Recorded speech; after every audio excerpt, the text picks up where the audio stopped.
The council chamber stretched wider than any stadium on Earth. Its walls curved upward into a dome that seemed to touch the stars themselves. Though Sarah Chen knew they were deep inside a space station orbiting the galactic core, she had never felt smaller in her entire life. Around her, the representatives of 400 civilizations sat in their designated sections. The Vreks occupied the eastern quadrant, their chitinous bodies clicking and rattling as they communicated in their insect language. The Korthax delegation lounged in the southern area, their scales glinting under the artificial light, eyes cold and calculating. The Pelian collective floated in their water-filled tubes to the west, their tentacles moving in patterns that Chen's translator struggled to interpret. And there were dozens more, hundreds more, species she had only read about in hastily compiled reports during the 6-month journey to this place. Chen stood alone in the center speaking platform, her Navy uniform pressed crisp and clean, the flag of Earth on her shoulder. Behind her, a holographic display showed humanity's entire space fleet. All 47 destroyers, all 12 cruisers, all 3 carriers. It had taken humanity 60 years to build these ships after discovering the quantum fold drive in a crashed alien probe. 60 years of struggle, sacrifice, and the combined resources of every nation on Earth. The display rotated slowly, showing every angle of Earth's pride. In the silence of the chamber, Chen could hear her own heartbeat. Then the Vreks began to laugh. It started as a low chittering from one delegate, then spread through their entire section like wildfire. The sound was like 1,000 crickets finding something hilarious. Chen's jaw tightened, but she kept her face neutral. "Forgive us," the Vreks high speaker said, his mechanical translator turning his clicks into standard galactic common. "But we find this presentation quite amusing. You wish to join the Galactic Council with this fleet? Earth has achieved faster than light travel," Chen replied, her voice steady despite the heat rising in her chest. "We have developed quantum communications, artificial gravity, and energy shielding. We meet the minimum requirements for provisional membership as outlined in the Council Charter." A Korthax delegate rose from his seat, his massive frame towering even at a distance. "The minimum requirements were written 10,000 years ago, human. They assume a certain scale. Your entire fleet could fit inside one of our cargo haulers." Laughter rippled through multiple sections of the chamber. Not all species joined in, Chen noticed.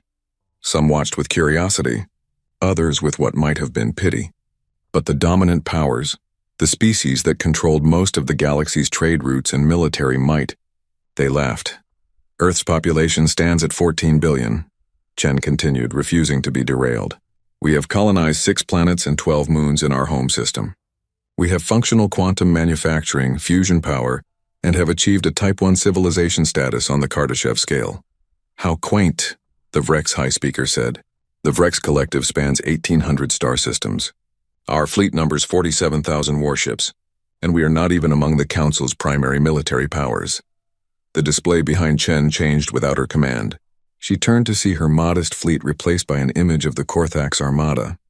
10,000 ships hung in space, each one dwarfing Earth's largest carrier. Dreadnoughts the size of small cities, battle stations that could crack planets, fighter swarms that numbered in the millions. "This is power, human," the Korthax delegate said. "This is what a real fleet looks like. You come before us with toys and expect to be taken seriously?" Chen took a slow breath. She had expected this.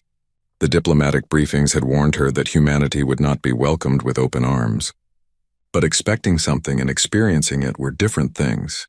She thought of the billions watching back home, waiting to hear if Earth would be accepted into the galactic community. She thought of the scientists, the engineers, the pilots who had given everything to build those ships. "We do not expect to be taken seriously based on the size of our fleet," Chen said carefully. "We expect to be taken seriously because we earned our place here. Humanity went from nuclear fission to faster than light travel in less than 2 centuries. We survived 3 world wars, 2 asteroid impacts, and a dozen extinction-level threats. We are here because we refused to die." Silence fell over the chamber. For a moment, Chen thought she had reached them. Then the laughter started again, louder this time. The Pelian speaker's voice bubbled through the water in her tube. "Your species has spirit, we grant you that, very well. The Council will grant Earth provisional membership with conditions." A document appeared in the holographic space before Chen. She read through it quickly, her stomach sinking with each line. Earth would be granted the title of Council member, but with severe restrictions.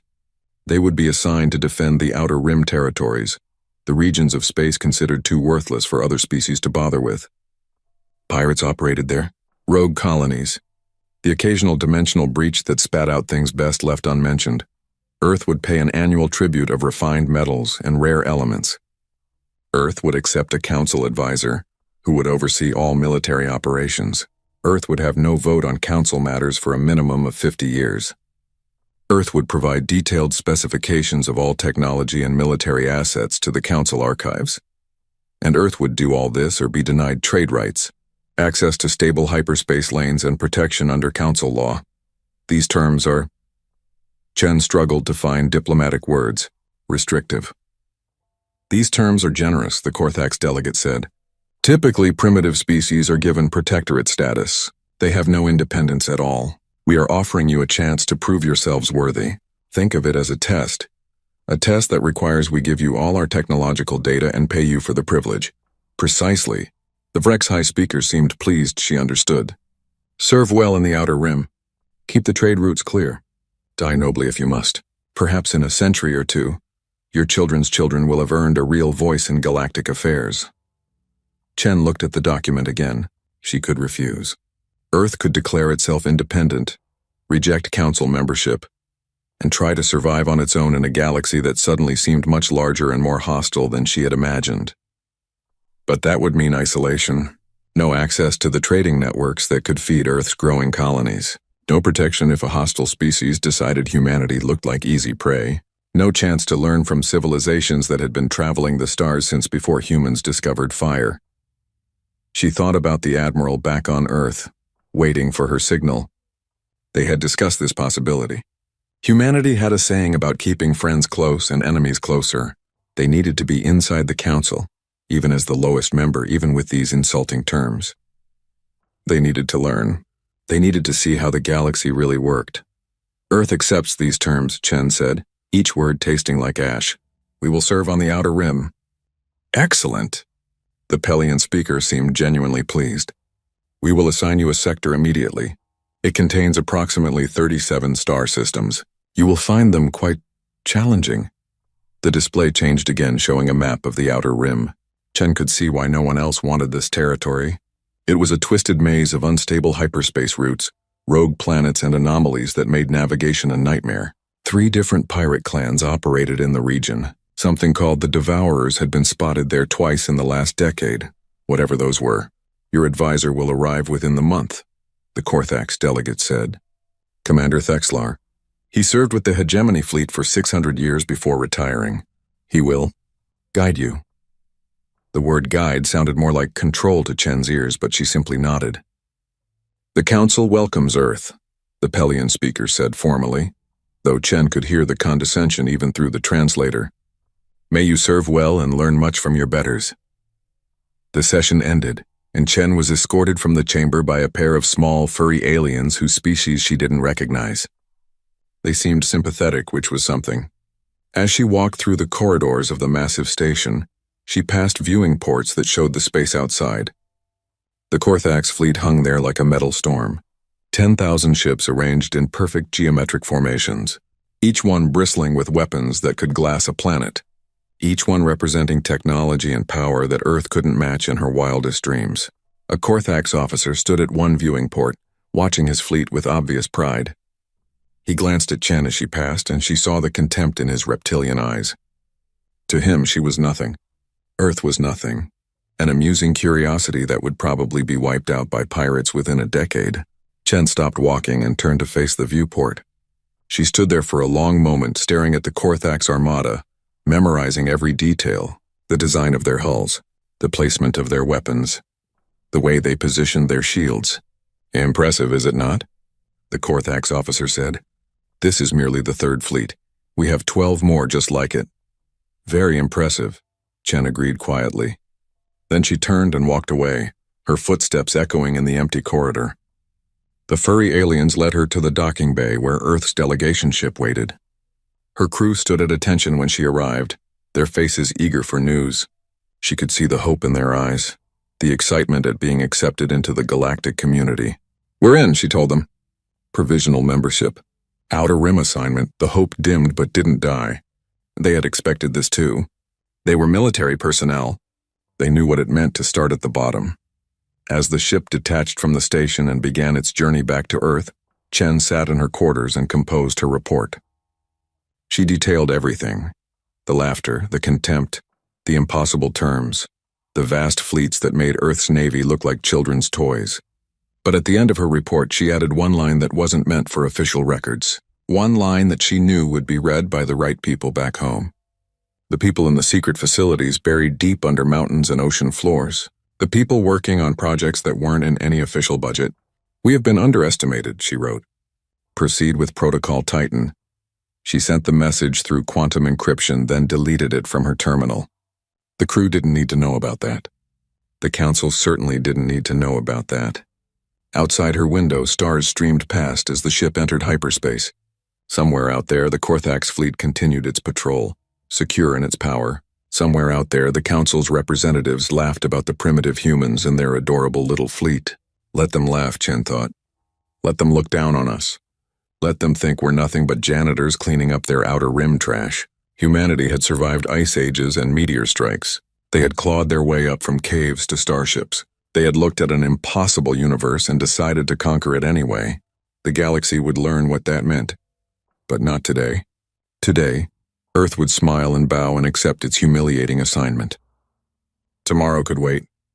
Commander Thexlar arrived exactly 1 month after the council meeting, just as promised. His ship was a sleek Korthax cruiser that was 3 times the size of Earth's largest carrier. When he stepped off the boarding ramp at Luna Station, 2 full marine companies stood at attention to greet him. The Korthax advisor was old, even by his species standards. His scales had faded from vibrant green to a dull gray, and he moved with the careful precision of someone whose body had seen too many battles. But his eyes were sharp, and when he looked at the human marines, Chen saw calculation rather than contempt. "Commander Chen," he said, his voice a low rumble that the translator rendered into flat, emotionless speech. "I am told you accepted the council's terms without significant protest. This shows wisdom, or perhaps simply an understanding of your position." "We understand our position clearly," Chen replied. "We're here to do a job." "Good, then let me be direct. I have served as advisor to 6 different species over my career. 4 of them no longer exist. They failed to understand that the outer rim is not a punishment. It is a proving ground. Survive it and you earn respect. Fail, and no one will remember your species existed." He gestured toward the observation window where Earth hung like a blue jewel against the black. "You have a beautiful world. I would hate to see it become a memorial." Over the next week, Thexlar reviewed Earth's fleet capabilities with brutal efficiency. He watched training exercises and called them adequate but uninspired. He examined weapons systems and found them functional but outdated. He studied tactical manuals and declared them derivative of Rex doctrine from 3 centuries ago. "You learned from the probe you found," he said during one session, "but you learned only the basics. You fly like babies who just discovered walking." Chen swallowed her pride and asked, "Then teach us." Thexlar's eyes widened slightly. "You wish to learn? We wish to survive. If that means learning from someone who knows better, then we learn." Something shifted in the Korthax advisor's expression. Not quite respect, but perhaps the possibility of it. "Very well. I will teach. But know this, the outer rim will be your real teacher. I can only prepare you for the lessons it will give." Earth's fleet departed for the outer rim 3 months later. 47 destroyers, 12 cruisers, and 3 carriers, spread across 37 star systems that no one else wanted. Chen commanded from the carrier Resilience, coordinating patrols and responses to threats that came faster than anyone had anticipated. The first attack happened in week 2. Pirates hit a convoy near the Thresh system, destroying 2 freighters before the destroyer Wellington could respond. The Wellington drove them off but took heavy damage. 3 crew members died, Earth's first casualties in the galactic community. The second attack came 5 days later. Then the third. Then more, faster and faster, until Chen realized the pirates weren't random raiders. They were testing Earth's defenses, probing for weaknesses, coordinating their strikes. "They do this to everyone new," Thexlar explained when Chen brought him the tactical data. "The pirate clans watch when a new species takes over a sector.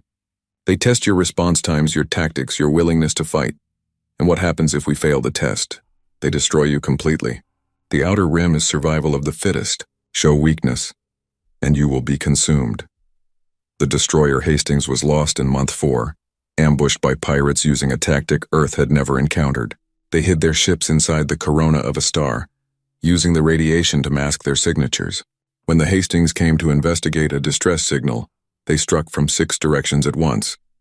Chen watched the tactical recording a dozen times, watched her people die, watched the ship break apart under sustained fire. The pirates had better shields, better weapons, and they fought with a coordination that spoke of decades of experience. "We need to adapt," she told her captains during the memorial service. "We can't fight them the way we fight each other. This is a different kind of war." The fleet began to change, slowly at first, then faster as desperation drove innovation. They started using the asteroid fields for cover, learning to hide among the rocks like the pirates did. They modified their weapons, stripping down the heavy plasma cannons for lighter, faster pulse lasers that could track quicker targets. They abandoned formation flying and adopted pack tactics, using speed and numbers to overwhelm larger ships. They lost ships. God, they lost so many ships. The cruiser Defiant went down protecting a mining colony. The destroyers Archer and Nomad disappeared on patrol and were never found. The carrier Valiant took a hit that vented 3 decks to space, killing 200 crew before emergency bulkheads sealed. But they learned. Every battle taught them something. Every death bought knowledge with blood. Chen kept detailed records of every engagement, every tactic that worked and every one that failed. She shared this information across the fleet, creating a collective memory that grew with each passing month.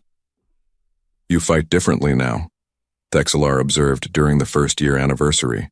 "Less like the Vrex, more like yourselves." "We're learning who we are," Chen said, staring at the tactical display where patrol routes glowed like veins across dark space. "We're learning what works for us." "Good. But know that you are still learning the wrong lessons." Chen turned to him sharply. "What do you mean?" "You are learning how to fight pirates. But pirates are not the real threat in this galaxy. They are just the beginning." He gestured at the star map. "Out there, beyond your little sector, real powers move. The Korthax hegemony, the Vrex collective, the Pelian unity. When they decide to fight, they do not send raiders and ambushers. They send fleets that darken the stars. They bring weapons that crack worlds, then teach us how to fight them. I cannot. That knowledge is restricted. I can only teach you what the Council permits." He paused. "But I can tell you this. Every species that has survived in this galaxy did so by finding their edge. The thing they could do that no one else could. The Korthax are relentless. The Vrex are numerous. The Pelians are patient. You must find what humans are." Chen thought about that conversation for weeks. What were humans? What edge did they have that could compete with species who had been traveling the stars for millennia? The answer came during a battle in the Chorus system. Year 2. Pirates had captured a civilian station and were holding 3,000 hostages. The standard council doctrine was to negotiate, pay the ransom, and let them go. Acceptable losses in the greater scheme of things. Chen refused. "We don't leave our people behind." She coordinated a simultaneous assault, using every ship in range. Destroyers breached the station's hull while Marines in powered armor stormed through the gaps. The battle lasted 6 hours and was brutal beyond anything they had faced before. But when it ended, the pirates were dead or captured, and 2,800 hostages were saved.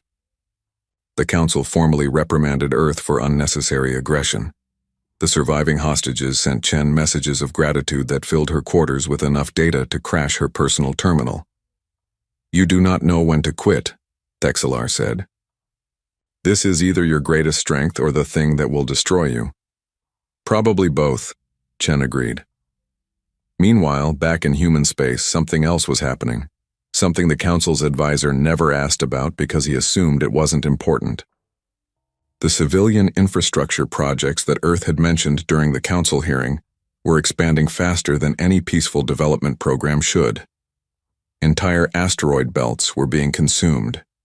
Massive construction facilities orbited Jupiter, drawing power from fusion reactors the size of cities. Strange energy signatures pulsed from the dark side of the moon. The Oort cloud, that distant shell of frozen rocks at the edge of the solar system, was being mined at rates that would have been impossible with Earth's known technology. When Thexler asked about it, human officials gave him the same answer they gave the Council. Infrastructure, civilian projects, building habitats for Earth's growing population. Nothing to worry about. He believed them because why wouldn't he? Earth was struggling just to maintain their fleet in the Outer Rim. They were losing ships faster than they could replace them. What threat could they possibly pose? Year 3 brought a new challenge. Something called the Devourers appeared in the Thresh system. Chen had heard the name but never seen them. When her sensors picked up the signature, every species in range fled. "What are they?" she demanded. "Run," Thexler said, his scales going pale. "Do not fight. Do not engage. Run." The Devourers were ships, but ships like nothing Earth had encountered. They were organic, living things that moved through space like sharks through water. They fed on metal and energy, consuming other ships to grow larger. 3 of them appeared in the Thresh system, each one the size of a city. Standard protocol was to abandon the system and let them feed until they moved on. But Thresh had a colony. 20,000 humans who had settled there only a year ago. 20,000 people who couldn't evacuate fast enough. Chen made a decision that would have gotten her court-martialed under normal circumstances. She took her entire fleet into the system, not to fight the Devourers directly, but to buy time. They ran interference, drawing the creatures away from the colony ships with bait drones and sensor decoys. It worked. Barely. The colony escaped with 90% of its population, but Earth lost 5 destroyers and a cruiser. The ships weren't destroyed in battle. They were consumed, absorbed into the living metal of the Devourers until nothing remained. "You saved them," Thexler said afterward, his voice strange. "You knew you would lose ships, and you did it anyway. Would you have abandoned them? I would have calculated the acceptable losses and acted accordingly. That is what survivors do."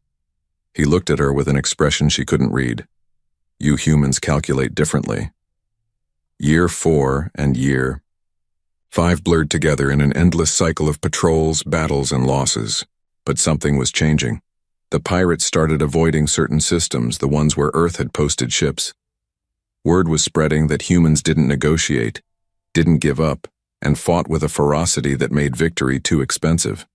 The fleet had shrunk to 32 destroyers, 8 cruisers, and 2 carriers. But the ships that remained were different. They had been modified, upgraded, rebuilt so many times they barely resembled the originals. They flew differently too.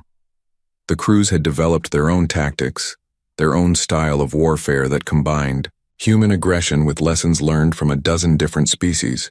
Chen stood on the bridge of the Resilience looking at the tactical display. 5 years in the Outer Rim. 5 years of being laughed at, dismissed, and treated like janitors cleaning up the galaxy's trash. Her communications officer handed her a message from Earth. Just 3 words encoded in a cipher that only a handful of people knew. "Titan is ready." Chen read the message twice, then deleted it. She looked out at the stars, at the dark space that had become humanity's proving ground.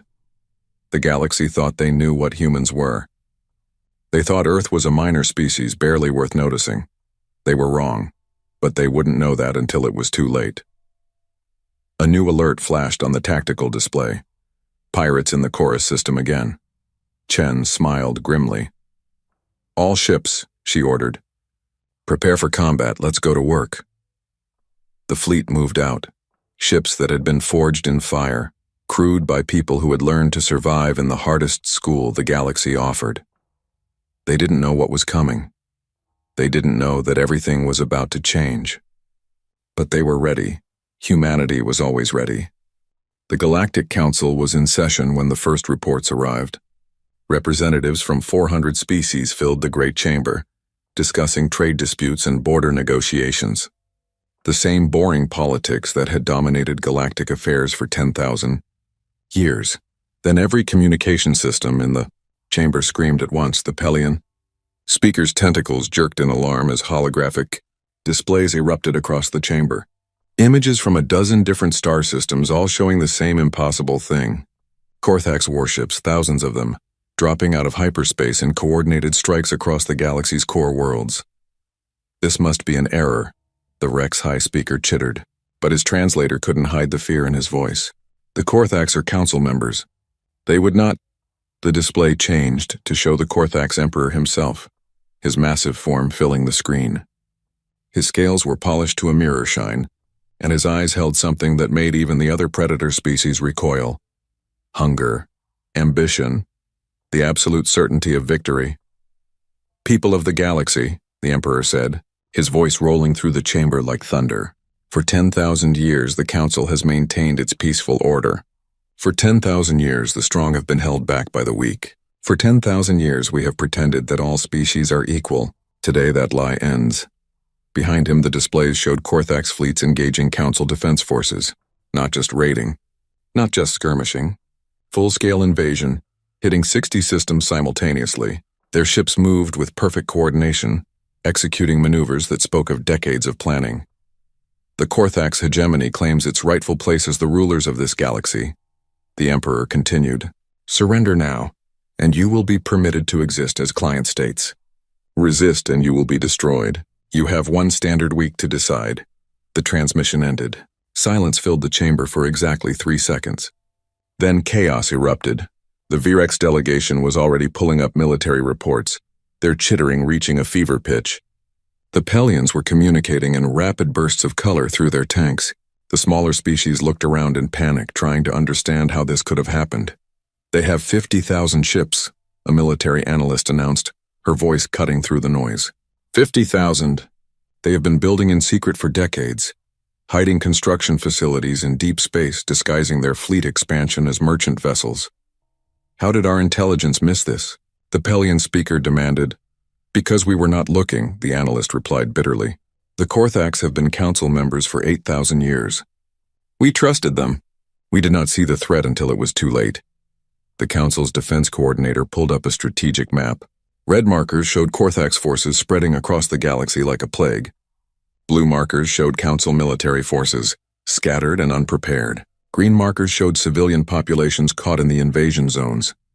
"We need to coordinate a response," the coordinator said, trying to maintain calm. "Pool our fleets, establish defensive lines, protect the core worlds." "They have already taken the core worlds," the analyst interrupted. "Look at the map. They hit our shipyards first. Our command centers, our communication hubs. This was not an impulsive attack. This was surgical." A Vrex admiral pulled up fleet statistics. The Vrex Collective can mobilize 30,000 ships within a month.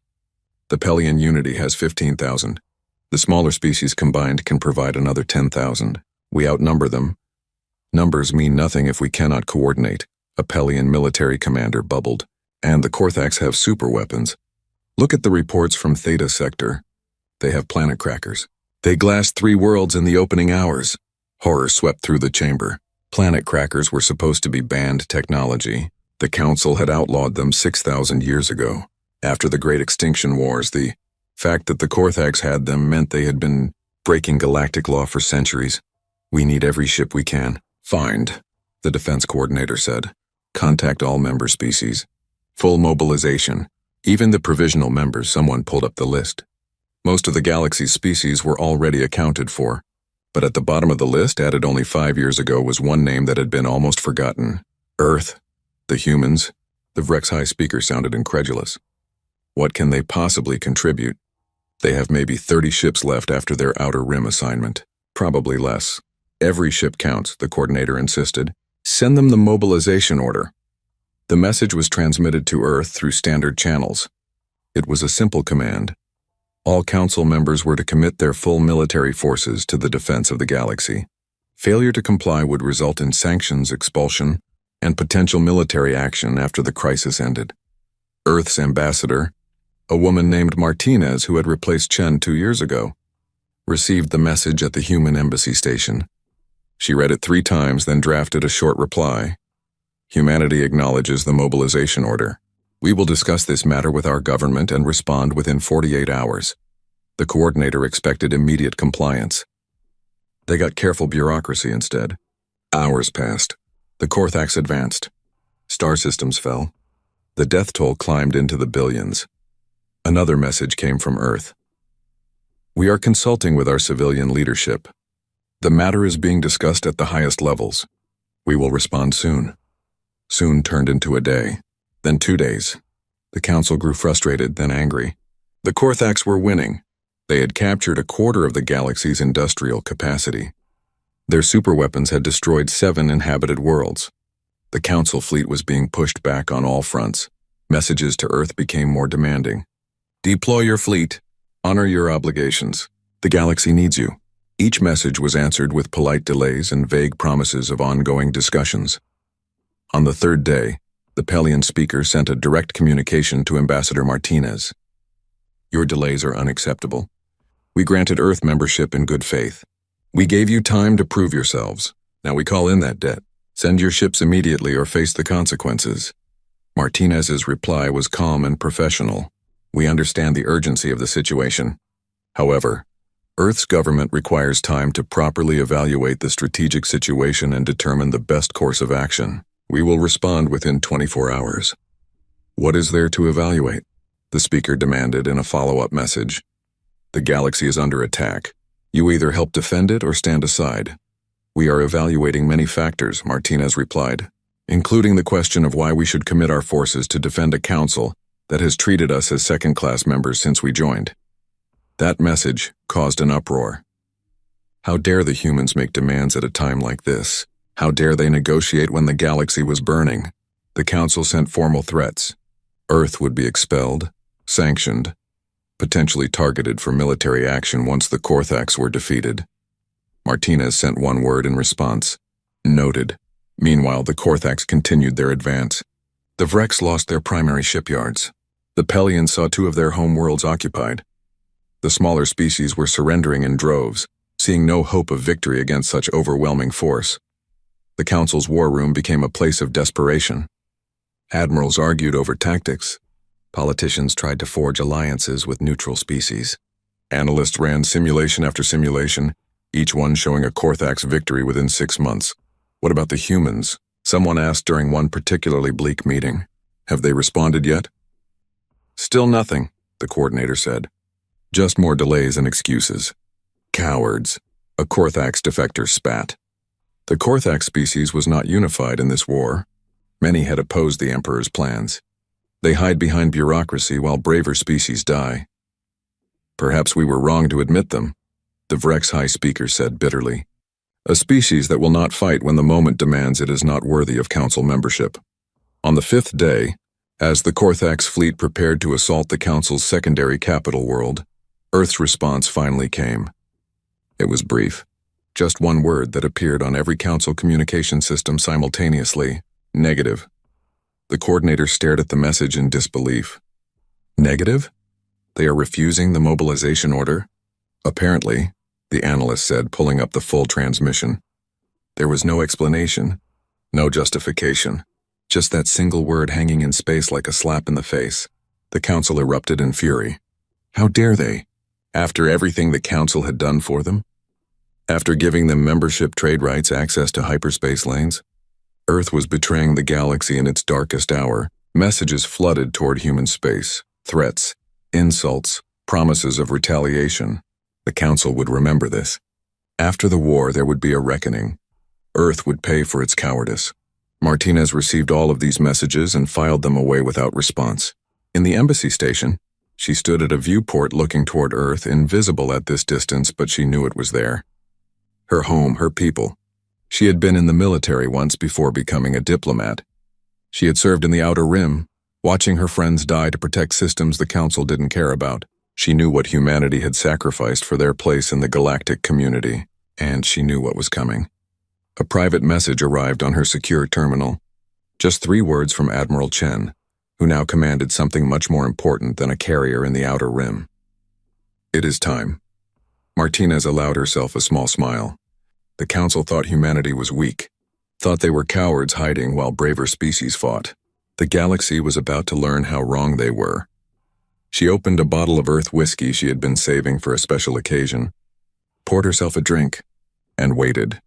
In the Korthax-occupied territories, the Emperor celebrated his victories. 50,000 ships under his command, a quarter of the galaxy conquered in just 5 days. The council was in disarray. Victory was certain. He gave orders to prepare for the final assault on the council's capital world. A massive gathering of his fleet, 10,000 ships in one system. A show of force that would break any remaining resistance. They would broadcast the victory across the galaxy. All species would see the Korthax triumph and know that resistance was futile. The Emperor stood on the bridge of his flagship, the Eternal Dominion, and looked out at his assembled fleet. 10,000 warships, each one a masterpiece of destructive capability, the largest gathering of military force in galactic history. He had won. The galaxy was his. Then the sensors began screaming and everything changed. The Korthax Emperor's celebration was supposed to be broadcast across the entire galaxy. Every species would watch as he claimed victory over the Council's capital world. Every civilization would see the power of the hegemony and understand that resistance was pointless. 10,000 Korthax warships hung in orbit above the planet, arranged in perfect geometric patterns that demonstrated military precision. The Emperor's flagship Eternal Dominion sat in the center like a king on a throne. The ship was 20 kilometers long, bristling with enough weapons to destroy a fleet by itself.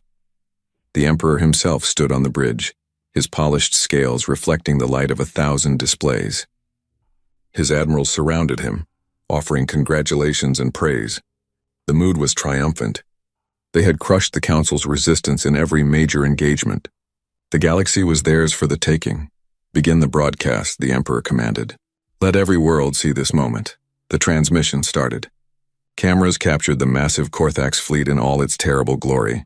The Emperor began his speech, words carefully crafted to inspire fear and obedience. He spoke of the new order he would establish, the peace that would come through Korthax rule, the benefits of submitting to his authority.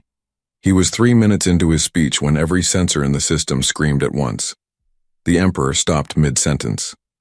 Around him, officers rushed to their stations, confusion spreading across the bridge like wildfire. Alarms blared. Warning lights flashed red. Report! The Emperor roared. My lord, the sensor officer said, his voice shaking.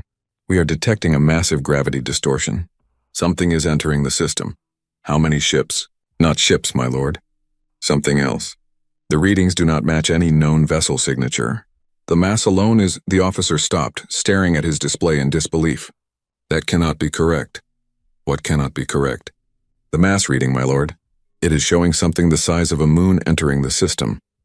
The Emperor turned to the main view screen, which had automatically switched from the broadcast feed to tactical display. Space itself seemed to ripple and tear as something emerged from hyperspace, not with the gentle transition of normal FTL travel, but with the violent birth of something too massive to move quietly.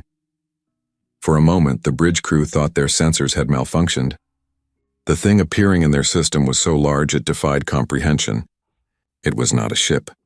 It was a construct. A mobile station. A floating city made of metal and fury, 847 kilometers long. The Titan class had arrived. Silence fell across the Korthax bridge. Officers stared at their screens, unable to process what they were seeing. The construct hung in space like a nightmare made real, its surface covered in weapon platforms that numbered in the hundreds of thousands. Energy readings spiked so high they broke the measurement systems. Power signatures indicated something like a contained star burning at its core. The Emperor's flagship, his mighty Eternal Dominion, looked like a child's toy next to it. Open a channel, the Emperor said, his voice tight with barely controlled fury. Identify yourself. The response came immediately, broadcast on every frequency simultaneously. Audio and visual, impossible to ignore or block. The face that appeared on every screen was human, a woman with gray-streaked hair and admiral's insignia. Her expression was calm, almost pleasant. This is Admiral Sarah Chen of the Earth Defense Force, she said. We heard you were having some trouble. The Emperor's eyes widened in recognition. The human who had stood before the Council 5 years ago. The one they had laughed at. The one with the pathetic fleet of toys. You dare to interfere in this conflict? The Emperor snarled. This is not your concern, human. Withdraw immediately or be destroyed. Chen's expression did not change. I have received my orders from Earth's government. We have been asked to assist the Galactic Council in defending against your illegal invasion. I am authorized to use all necessary force to accomplish this mission. All necessary force? The Emperor laughed, though it sounded forced. You have one ship. One. I have 10,000 surrounding this world and 40,000 more across the galaxy. You cannot win. You cannot even survive. You are partially correct, Chen acknowledged. This is not the only Titan-class vessel, but it will be sufficient for this engagement. She gestured off-screen, and the tactical display zoomed out to show the Korthax fleet positions, all 10,000 ships perfectly arranged, weapons charged and ready. You have 60 seconds to surrender, Chen said. After that, I will consider you hostile and act accordingly. The Emperor's rage exploded. Fire, all ships! Destroy that thing! 10,000 warships opened fire at once. The barrage was beyond comprehension. Plasma beams, missile swarms, particle cannons, and energy weapons that had never been seen by the Council. The combined firepower of the Korthax fleet, enough to crack a planet's crust or boil an ocean. The weapons hit the Titan-class shields and splashed like rain. On the Titan's bridge, Chen watched the defensive systems handle the assault with ease. The shields did not even flicker. The energy readings barely registered the attack. The Korthax fleet's most powerful weapons were nothing more than a light breeze against a mountain. Shields holding at 99.7%. Her tactical officer reported. No damage to any systems. The attack was insufficient to trigger secondary defensive protocols. Chen nodded. Return fire. Point defense systems only. I want to make this quick. The Titan class did not move. It did not need to. Along its massive hull, weapon platforms came online. Not the primary weapons. Not the fleet killer systems that could vaporize capital ships. Just the point defense systems. The ones designed to shoot down missiles and fighters. They were sufficient. Light erupted from the Titan's surface. Thousands of point defense lasers. Each one targeting a different Korthax ship. The targeting was so precise it seemed impossible. Every shot hit. Every shot found a critical system. The first Korthax ship exploded 3 seconds after the Titan opened fire. Then another. Then 10 more. Then hundreds, the explosions spreading through the fleet like a contagion. The Korthax ships tried to retreat, tried to maneuver, tried everything they had trained for in centuries of warfare. Nothing worked. The Titan's targeting systems tracked every ship simultaneously. No evasion was fast enough. No shield strong enough. On the Eternal Dominion, the Emperor watched his fleet die. Ships that had taken decades to build were reduced to expanding clouds of debris in seconds. Crews that had served him faithfully were vaporized before they could even scream. His perfect geometric formations dissolved into chaos and death. Impossible, he whispered. This is impossible. All ships, emergency hyperspace jump, his admiral ordered. Scatter! Get out of range! Some ships tried. Their hyperspace drives charged, preparing to flee. The Titan's weapons adjusted, targeting the drive system specifically. Ships that were trying to escape exploded before they could jump. Those that managed to enter hyperspace found their coordinates scrambled, sending them spinning into empty space far from any safe harbor. 6 minutes after the Titan opened fire, the battle was over. 10,000 Korthax warships, the pride of the hegemony, the largest fleet ever assembled in one location, had been reduced to wreckage. Not defeated, not routed, annihilated. The Eternal Dominion survived only because the Titan had spared it. Chen's face appeared on every screen in the flagship, looking directly at the Emperor. Your fleet is destroyed, she said calmly. Your invasion has failed. You have one chance to end this war. Order your remaining forces to stand down immediately. Surrender yourself to Council authority. If you refuse, I will begin systematically destroying every Korthax military asset in the galaxy. The Emperor's scales had gone pale. You would commit genocide? No, I would dismantle your military. Your civilian population will not be harmed, but your ability to wage war will end. The choice is yours. The Emperor looked around his bridge. Officers who had been confident minutes ago now looked terrified. His admirals would not meet his eyes. His great conquest, his glorious new order, had been destroyed by a single human ship. How? He asked, his voice broken. How did you build this? Chen's expression softened slightly. You had 5 years to ask that question. 5 years while we fought in the Outer Rim. 5 years while your council dismissed us as primitives.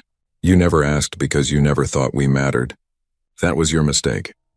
She gestured off screen again and the tactical display changed. 7 more Titan-class vessels appeared on the map, positioned at different points across the galaxy. each one near a major Korthax fleet concentration. "These are my sisters," Chen said. "Each one capable of what you just witnessed. They are moving toward your occupied territories now. You have invaded 47 systems. I can liberate them all within a week. Or you can surrender and we can end this without further bloodshed." The Emperor stared at the display.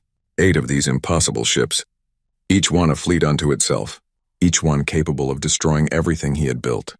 He had spent decades planning this invasion, centuries building his forces, and humanity had ended it in minutes.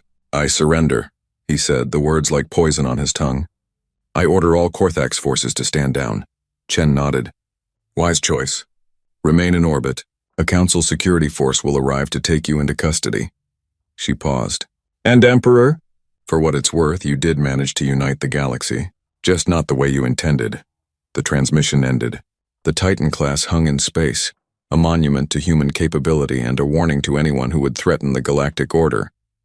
On the council station, the broadcast had been watched by every species simultaneously.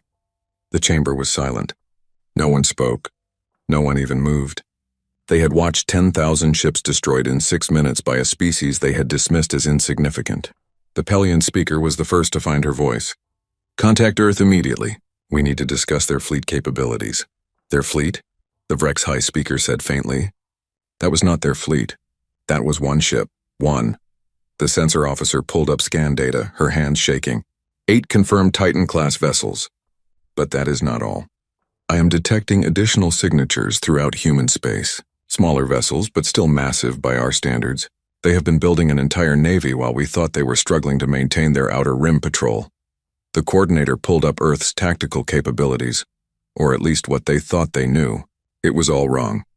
The data showed 47 destroyers, 12 cruisers, 3 carriers. That was humanity's fleet 5 years ago. "Update the database," he ordered. "I want to know everything about Earth's true capabilities now." The analyst worked quickly, pulling together every piece of data they had on human activities over the past 5 years.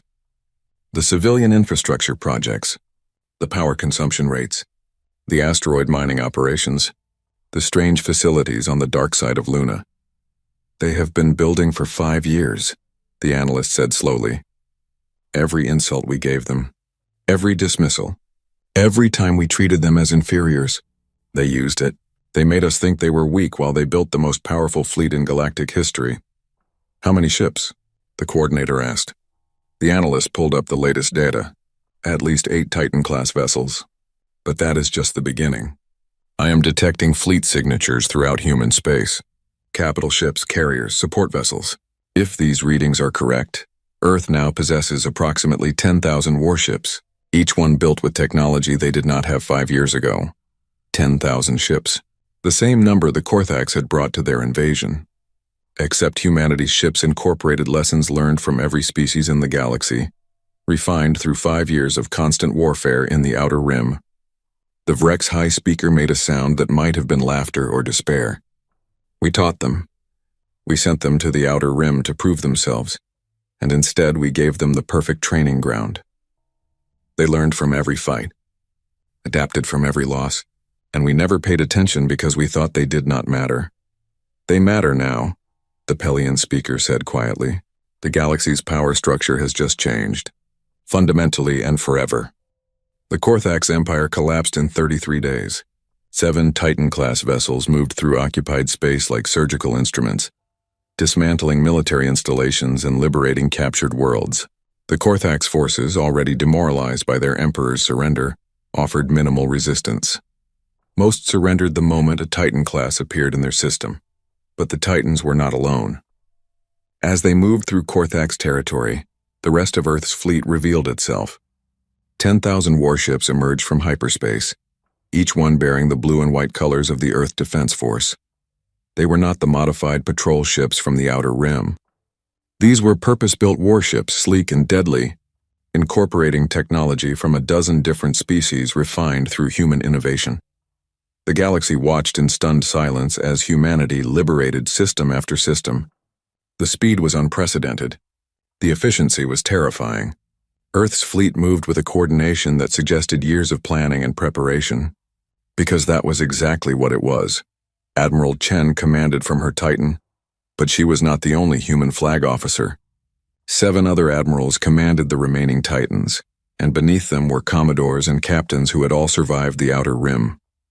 They knew how to fight, they knew how to win, and they knew how to make a statement. The statement was clear. Earth had arrived as a major power, and the galaxy would need to adjust. The Council called an emergency session on day 15 of the liberation. Representatives from every species gathered in the Great Chamber, but the mood was different from 5 years ago. There was no laughter now, no mockery, just careful calculation and barely concealed fear. Admiral Chen attended in person, leaving her Titan under the command of her executive officer. She walked into the chamber wearing her full dress uniform, medals from 5 years of Outer Rim combat on her chest, the same flag of Earth on her shoulder that had been there during her first visit. The Pelian speaker opened the session. Admiral Chen, on behalf of the Galactic Council, we wish to express our gratitude for Earth's intervention against the Korthax invasion. Your assistance has saved countless lives and preserved the Council's authority. You are welcome, Chen said simply. We would like to discuss Earth's military capabilities, the Virex High Speaker said, trying to sound diplomatic rather than terrified, specifically the Titan-class vessels and your fleet composition. This information should have been registered with the Council as per the membership agreement. Chen smiled slightly. The membership agreement required us to provide information about our military assets. We did. 5 years ago, we registered 47 destroyers, 12 cruisers, and 3 carriers. That information was accurate at the time. But you built an entire fleet in secret, a minor species representative protested. 8 Titan-class vessels, 10,000 warships. That level of construction should have been impossible to hide. We did not hide it, Chen replied.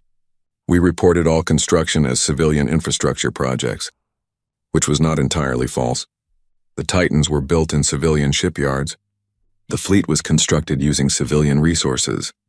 We simply did not specify what kind of infrastructure we were building. The chamber erupted in angry chatter. Several species accused Earth of deception. Others demanded that humanity be sanctioned for violating the spirit of Council law. A few suggested that Earth's fleet should be disbanded or placed under Council authority. Chen waited for the noise to die down. When it did not, she simply stood there, patient and calm. Eventually, silence fell, not because people stopped talking, but because they realized she was not responding to their outrage. Are you finished? She asked when the chamber was quiet enough to hear her. You violated Council trust, the Korthax defector said bitterly. You played games while pretending to be weak. No, Chen said, her voice sharp. We were weak. 5 years ago, our entire fleet could have been destroyed by any major power in this chamber. We came to you asking for membership and you laughed at us. You gave us the most dangerous assignment in the galaxy and told us to prove ourselves worthy, so we did. She pulled up a holographic display showing Earth's losses in the Outer Rim. The names of every ship destroyed, every crew member killed. The numbers were staggering. We lost 15 ships in 5 years, she continued. Over 4,000 personnel. We fought pirates, raiders, devourers, and a dozen other threats that the Council considered too minor to address. We bled for this galaxy while you dismissed us as janitors cleaning up your trash. That was the assignment given to all provisional members, the Pelian speaker said. It is not personal. It is simply how we determine worthiness. And did we prove ourselves worthy? Chen asked. Did 5 years of service earn us anything? Or were we always going to be second-class members, paying tribute and following orders while the real powers made decisions? No one answered. They all knew the truth. Earth would have been kept in provisional status for decades, maybe centuries. That was how the system worked. The established powers maintained control. New species were kept weak and dependent. The Korthax invaded, Chen continued. Your core worlds fell. Your fleets were destroyed. And what did you do? You sent us a mobilization order, not a request for assistance, not a plea from allies, an order, as if we were your servants obligated to die for your failures. The entire galaxy was at stake, the coordinator protested. And we saved it, Chen said flatly. But not because you ordered us to. We saved it because we chose to. Because despite how you treated us, we decided that a galaxy under Korthax rule would be worse than the current system. That is the only reason we acted. She gestured at the display, changing it to show the 8 Titan-class vessels positioned across the galaxy. These ships represent 5 years of work. 5 years of every resource Earth could gather. 5 years of the finest minds and the bravest workers pushing the boundaries of what we thought possible. We built them in secret not because we planned to deceive you, but because we knew you would stop us if you knew. You would have seen them as a threat. You would have demanded we limit our capabilities or face sanctions. So we stayed quiet and let you underestimate us. And now you have the most powerful fleet in the galaxy, the Vrex High Speaker said. What do you intend to do with that power? Chen looked around the chamber, making eye contact with as many representatives as she could. That depends on you. Earth wants what we have always wanted. Respect. A real voice in galactic affairs. The chance to contribute as equals rather than servants. And if we refuse, someone asked, then we will leave. Chen said simply, we will withdraw from council space. We will defend our own territory and trade with whoever wishes to trade with us. The galaxy can continue without Earth's involvement. Panic rippled through the chamber. Earth withdrawing meant losing access to their technology, their military support, the Titan-class vessels that were currently maintaining peace in Korthax space. More importantly, it meant a major military power operating independently, outside council authority. That would be unwise, the Pelian speaker said carefully. The galaxy needs unity, especially now after the Korthax invasion has revealed our vulnerabilities. Then offer us real unity, Chen replied. Not the pretend version where we pay tribute and follow orders. Real membership. Equal voice. Equal representation. The council has operated under its current structure for 10,000 years, the Vrex High Speaker said. What you are asking would require fundamental changes to our system. Yes, Chen agreed. It would, but your system failed. The Korthax invasion proved that. You were so focused on maintaining the old order that you did not see the threat growing inside your own ranks. You need to change, not just for Earth's benefit, but for everyone. A smaller species representative stood. Chen recognized her as one of the delegates who had shown sympathy during Earth's first council appearance. Admiral Chen speaks truth.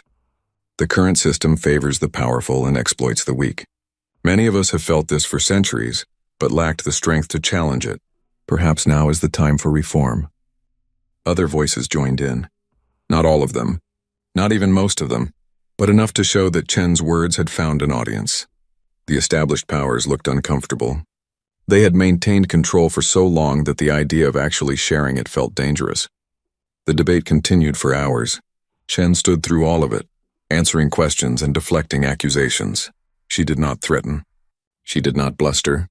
She simply presented the facts and let the council draw their own conclusions. Finally, as the station's artificial day cycle turned toward evening, the Pelian speaker called for a vote, not on Earth's membership status that was already established, but on reforming the council structure to give provisional members full voting rights after completing their assigned duties.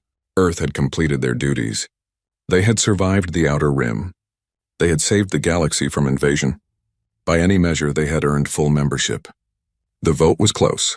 Many of the established powers voted against the change, unwilling to dilute their authority.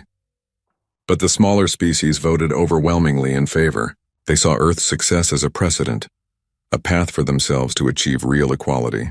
When the votes were tallied, the motion passed by a slim margin. The council recognizes Earth as a full member, the Pelian speaker announced, with all rights and responsibilities that entails. Your tribute obligations are ended. Your advisor will be recalled. You will have equal representation in all council matters. Chen allowed herself a small smile. Thank you. Earth accepts this recognition. There is one more matter, the Vrex High Speaker said. The Titan-class vessels. Their existence has changed the military balance of the entire galaxy. We would like to establish protocols for their deployment and use. No, Chen said simply. No? Earth's military is under Earth's command. We will coordinate with council forces when our interests align.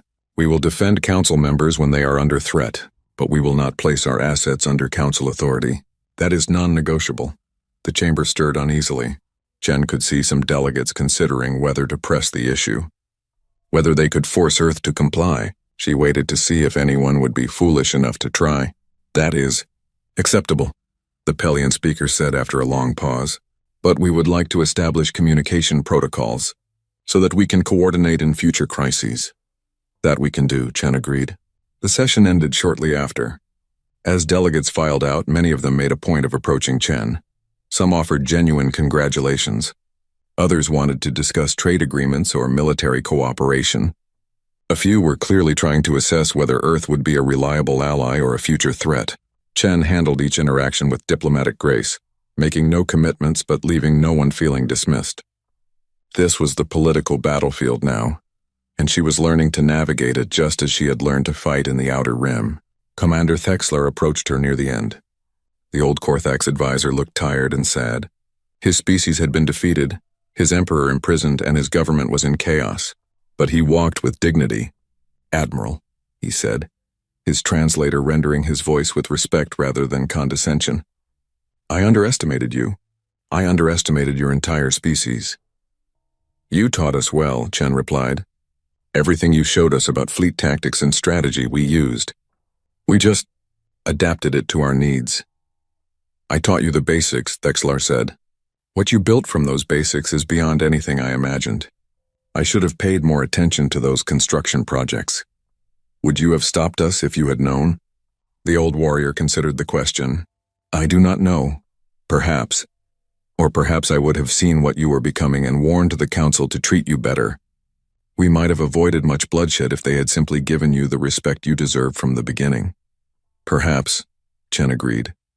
"But then we would not have learned what we are capable of. The Outer Rim forged us, made us stronger. In a way, the Council's dismissal was the best thing that could have happened to humanity." Thexlar made a sound that might have been laughter. "Be careful with that power, Admiral. The galaxy will fear you now. Fear can make even peaceful species dangerous. Then we will have to prove that their fear is unnecessary," Chen said. "We did not build the Titans to conquer. We built them to survive, to ensure that no one would ever dismiss us again, to guarantee that Earth would have a voice in our own future. I hope that remains true," Thexler said. "Power corrupts, as my emperor demonstrated. I would hate to see humanity fall into the same trap." "We will remember where we came from," Chen promised. "We will remember being the weakest species in the chamber, being laughed at and dismissed. That memory will keep us honest." Thexler nodded slowly. "Then perhaps there is hope for the galaxy after all." Chen left the council station that evening, returning to her Titan. From the bridge, she looked out at the stars and thought about everything that had changed. 5 years ago, Earth had been a minor species, barely worth noticing.